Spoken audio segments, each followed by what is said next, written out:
www.musikmusic.com.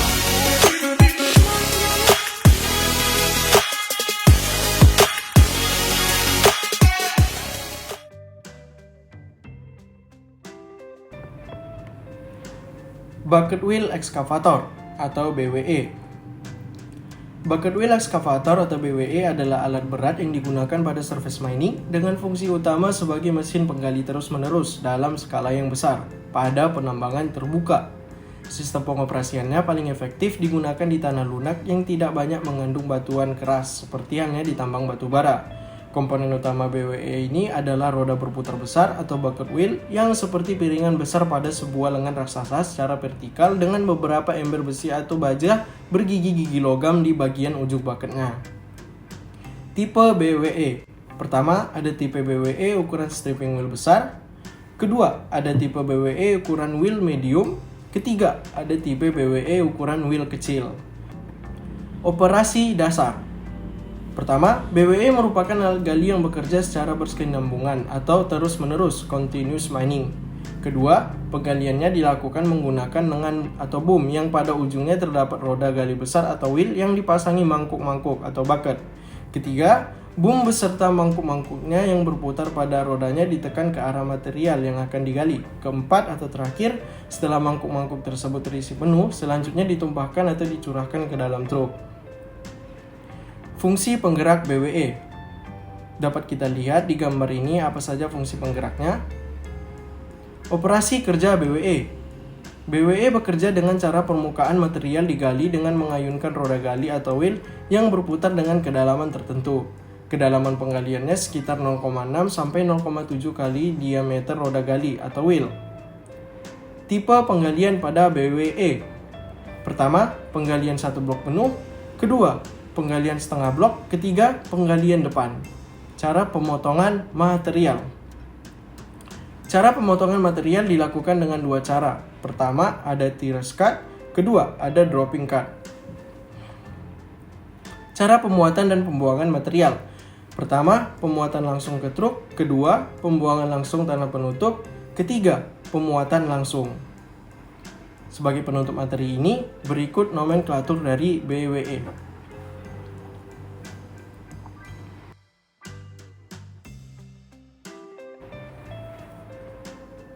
Materi selanjutnya, hydraulic excavator. Alat ini merupakan alat serbaguna yang dapat digunakan untuk menggali tanah atau digging, memuat material ke dalam truk atau loading, mengangkat material atau lifting, mengikis tebing atau scraping, dan meratakan atau grading.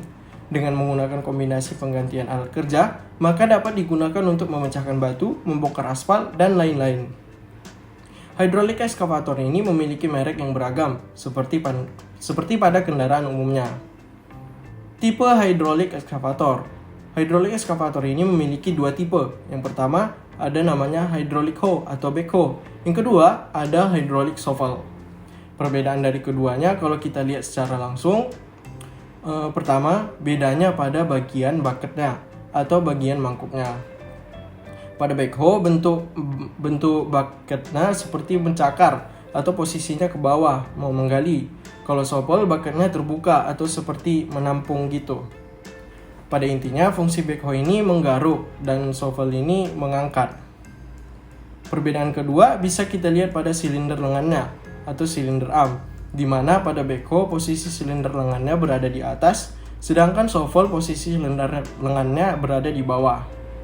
Untuk perbedaan dan persamaan secara spesifik bisa dibaca sendiri di slide ini. Operasi dasar. Pertama, crawler dengan kapabilitas laju sedang digunakan untuk bergerak menuju pit pada area penggalian. Kedua, gerakan penggalian dikontrol oleh silinder bahu atau boom dan silinder lengan atau arm. Ketiga, hoe menggali ke arah bawah dan mendekati alat, sedangkan shovel menggali ke arah atas dan menjauh. Keempat, bucket atau mangkuknya dibuka untuk mengarahkan gigi gali untuk penetrasi yang diinginkan. Kelima, kancing pada bucket hoe digunakan untuk membawa dan menumpahkan material dengan memutar balik. Keenam, mesin bagian atas berputar pada dasar crawler. Fungsi penggerak. Pada gambar di sini bisa kita lihat apa saja fungsi penggerak hydraulic excavator ini. Pertama, Crawler digerakkan oleh motor hidrolik. Kedua, pengaturan lengan bawah digerakkan oleh silinder hidrolik atau crowd. Ketiga, pengaturan lengan atas digerakkan oleh silinder hidrolik atau his. Keempat, pengaturan bucket digerakkan oleh silinder hidrolik juga atau listing. Kelima, penumpahan bucket digerakkan oleh silinder hidrolik. Keenam, rotasi alat digerakkan oleh motor hidrolik. Sebagai penutup materi ini, saya tampilkan gambaran bagaimana sistem gaya gali, konfigurasi bucket, sirkulasi operasi, dan karakteristik kerja penggalian pada hidrolik ekskavator ini.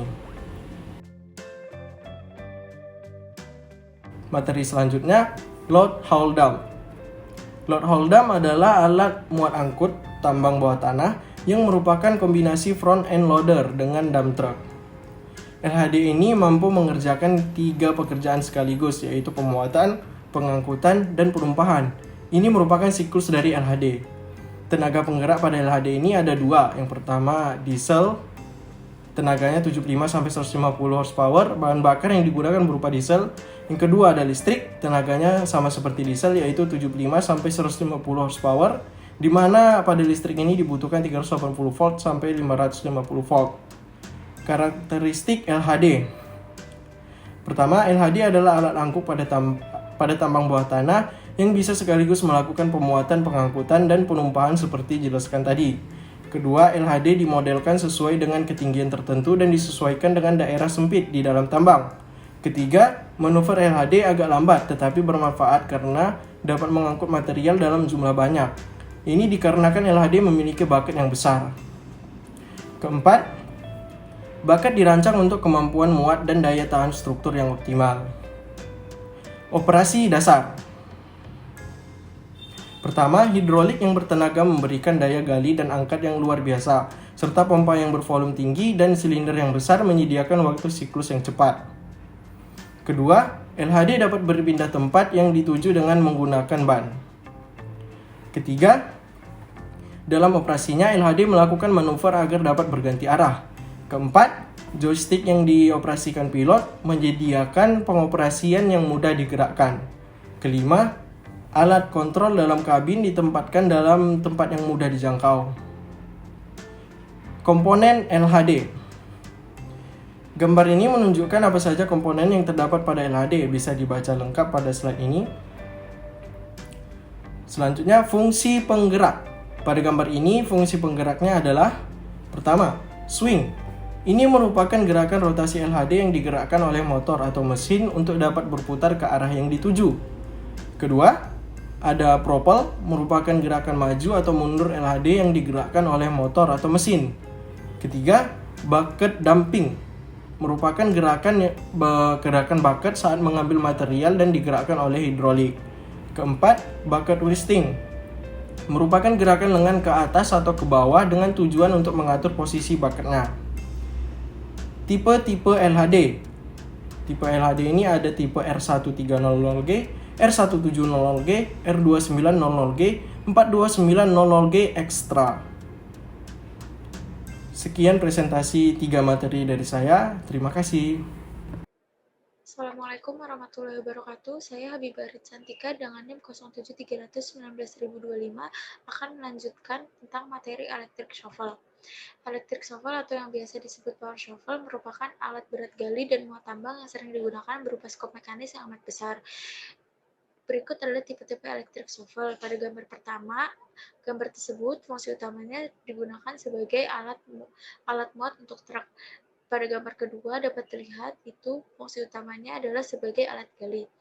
Lalu dalam operasi dasarnya, electric shovel adalah mesin yang didorong secara berkala untuk memposisikan ke area penggalian.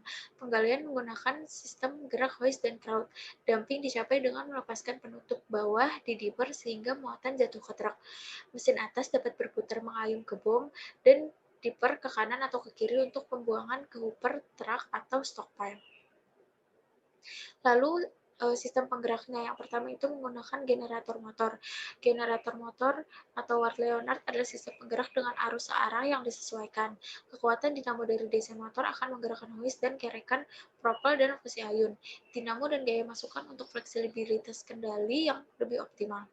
Lalu yang kedua adalah penggerak statis DC. Sistem ini memiliki respon yang lebih cepat. Mayoritas komponen pada mesin ini memiliki umur yang panjang, terdapat kemajuan efisiensi kerja antara 12 hingga 15%, dan sistem ini tidak memiliki perangkat motor.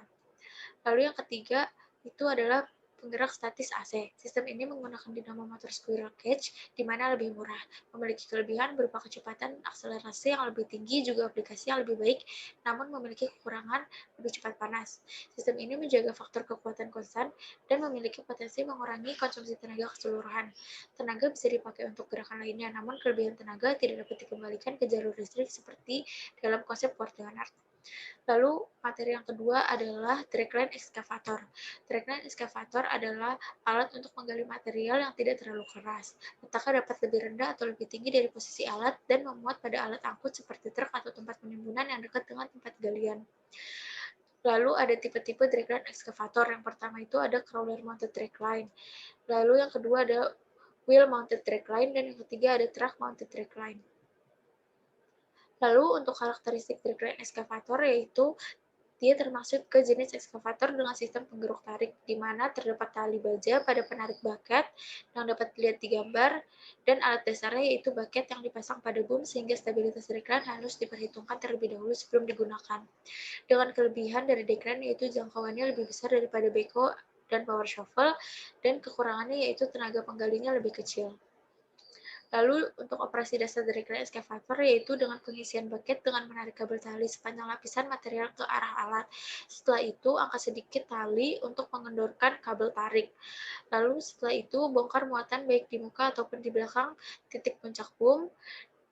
Jika baket kosong, lalu ayunkan untuk mengendorkan kabel angkat dan diajukan pada posisi lebih baik untuk memuat muatan baru. Lalu untuk yang terakhir ada materi drill blast hole.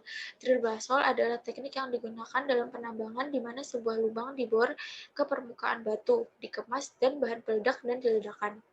Kinerja suatu mesin bor dipengaruhi oleh sifat batuan, rock drillability, geometri pemboran, umur dan kondisi mesin bor, dan keterampilan operator. Di bawah ini merupakan siklus dari blast hole drill. Lalu ada metode pemboran dengan konvensional. Yang pertama itu ada top hammer. Putaran dan tumpukan dihasilkan di luar lubang bor yang kemudian ditransmisikan melalui batang bor yang menuju mata bor. Lalu yang kedua ada down the hole hammer, yaitu tumpukan dihasilkan di dalam lubang bor yang dialirkan langsung ke mata bor, sedangkan aksi putarannya dihasilkan di luar mata bor yang kemudian ditransmisikan melalui batang bor menuju mata bor. Lalu yang terakhir ada rotary drilling, menggunakan aksi putaran dengan melakukan penetrasi dengan batuan. Lalu tipe alat bor ledak, yang pertama itu ada 250 XFC yang biasa digunakan pada pemboran batu bara, tembaga, dan intan. Lalu pada 285 XFC digunakan pada tambang tembaga dan besi. Lalu pada 320 XFC digunakan pada batuan extremely difficult rock. Lalu faktor yang mempengaruhi biaya pemboran itu yang pertama ada penggunaan mesin bor yang sesuai dengan target produksi, kondisi batuan, dan keterampilan tenaga kerja.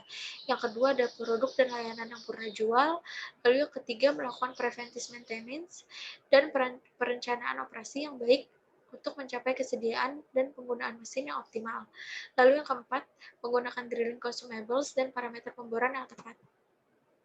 Lalu untuk tipe pemboran lubang ledak yaitu dibagi menjadi dua, ada crawler mounted dan wheel mounted, yang perbedaannya dapat dilihat pada berikut ini yang sangat menonjol yaitu pada diameter, berat alat, dan penggerak utamanya. Sekian penjelasan materi dari saya, selanjutnya akan dilanjutkan oleh Saudara Alfikram. Assalamualaikum wabarakatuh. Saya Alfikram Chandra Suwedi dengan NIM 07319005. Selanjutnya saya akan menjelaskan peralatan tambang belt conveyor. Fungsi utama dari belt conveyor adalah memindahkan benda-benda hasil tambang menuju tempat pemilahan atau penyimpanan. Untuk penerapan conveyor belt di pertambangan, umumnya digunakan material yang kuat dan tahan terhadap cuaca maupun kondisi ekstrim dalam tambang. Belt conveyor dapat digunakan untuk mengangkut material, baik yang berupa unit load ataupun bulk material secara mendatar ataupun miring. Kemudian jenis belt conveyor. Secara umum jenis atau tipe conveyor yang sering digunakan dapat diklasifikasikan sebagai berikut. Yang pertama permanen. Jenis conveyor ini diinstal untuk kegiatan tambang. Belt conveyor tipe ini digunakan dalam jalur utama, kemiringan, di mana instalasinya dilakukan pada dataran yang memiliki lokasi transport yang panjang, digunakan pada perencanaan persiapan penambangan ke stockpiles. Yang kedua, jenis portabel. Conveyor ini ditandai dengan adanya kemudahan dalam perakitan dan pembongkaran untuk memfasilitasi kegiatan operasi di tambang bawah tanah.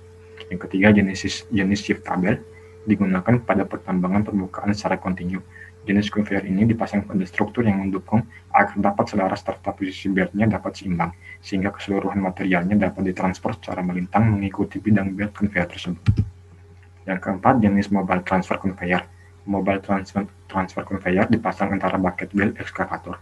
Pada bangku conveyornya dapat dengan mudah diatur, sehingga dapat diatur lebar blok dan tinggi bloknya. Oleh karena itu, jenis conveyor ini lebih efisien. Yang kelima, jenis grasshopper style mobile transfer conveyors. Dipasang sebagai rantai seperti satu kesatuan yang saling terhubung antara satu bagian ke bagian yang lainnya. Hal ini dapat menggantikan fungsi dump truck pada proses pengangkutan. Mekanisme kerja belt conveyor. Prinsip kerja belt conveyor adalah mentransport material yang ada di atas belt, di mana umpan atau inlet pada sisi tail dengan menggunakan tube, dan setelah sampai di head, material ditumpangkan akibat belt berbalik arah. Selanjutnya itu peralatan tambang front end loader. Yang pertama, front shovel. Front shovel adalah alat yang digunakan untuk menggali material di permukaan tempat alat tersebut berada. Kapasitas bucket tergantung dari jenis material. Oleh sebab itu, ada faktor koreksi di dalam menentukan kapasitas bucketnya.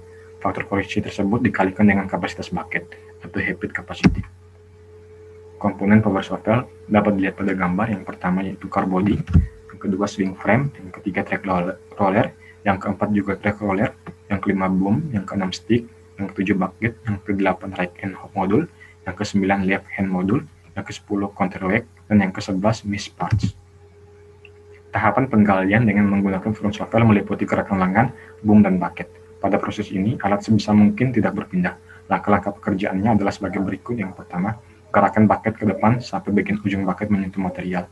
Yang kedua, gerakan bucket ke atas yang bertujuan untuk menggaruk tebing sehingga bucket terisi. Yang ketiga, tarik bucket ke arah alat saat sudah terisi penuh material. Yang keempat, struktur atas berputar untuk pembongkaran material baik yang membentuk timbunan ataupun pada truk. Yang kelima, saat posisi tebing sudah jauh dari jangkauan, alat digerakkan mendekati tebing untuk pekerjaan yang penggalian berikutnya. Yang berikutnya yaitu alat loader. Pengertian loader adalah alat pemuat hasil galian atau gusuran dari alat berat lainnya, seperti bulldozer, grader, dan sejenisnya. Pada prinsipnya, loader merupakan alat pembantu untuk mengangkut material dari tempat-tempat penimbunan ke alat pengangkut lainnya. Loader terbagi atas dua jenis, yaitu yang pertama crawler loader. Loader jenis ini menggunakan ban dari besi track yang cocok digunakan pada daerah dengan kondisi medan berat dengan permukaan tanah yang tidak rata. Yang kedua wheel loader. Wheel loader menggunakan ban karet sehingga memiliki mobilitas yang lebih tinggi dibandingkan dengan crawler loader. Wheel loader adalah suatu alat berat yang mirip dengan dozer shovel, tetapi berroda karet, ban, atau sehingga baik kemampuan maupun kegunaannya sedikit berbeda. Metode loader. Metode yang pemuat pada alat pemuat atau loader, baik track shovel maupun wheel loader, dikenal tiga macam, yaitu yang pertama I-shape atau cross loading, yang kedua V-shape loading, dan yang ketiga pass loading. Metode lain yang jarang digunakan adalah load and carry. Kelebihan wheel loader adalah mobilitasnya yang tinggi dan manuver daerah permuatan loading point lebih sempit dibanding dengan track shovel, dan kerusakan permukaannya loading point lebih kecil karena menggunakan ban karet.